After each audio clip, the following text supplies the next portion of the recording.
మనం ఇప్పుడు రామేశ్వరం టెంపుల్లో ఉన్నాం. జ్యోతిర్లింగాల్లో ఒకటైనటువంటిదే ఈ రామేశ్వర లింగం అంటారు. అసలు ఎంత బాగుంటుందంటే టెంపుల్ ఆర్కిటెక్చర్ కానీ, టెంపుల్ డిజైన్ కానీ అంత బాగుంటుంది. పక్కనే సముద్రం ఉంటుంది. జస్ట్ ఒక 200 మీటర్స్లోనే సముద్రం ఉంటుంది. అసలు ఎంత పెద్ద టెంపుల్ అంటే అసలు టెంపుల్ జస్ట్ ఒక సర్కిల్ లోపల ఒక్కసారి తిరిగి రావడానికి ఒక 15 మినిట్స్ పడుతుంది అన్నమాట.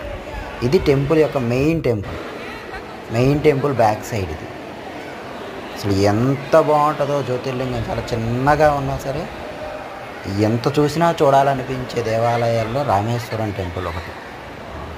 జ్యోతిర్లింగాల్లో చాలా ముఖ్యమైనది. జీవితంలో ఒక్కసారి అయినా రామేశ్వరం వెళ్ళాలి అని ఎందుకు అనుకుంటారా అనుకున్నాను.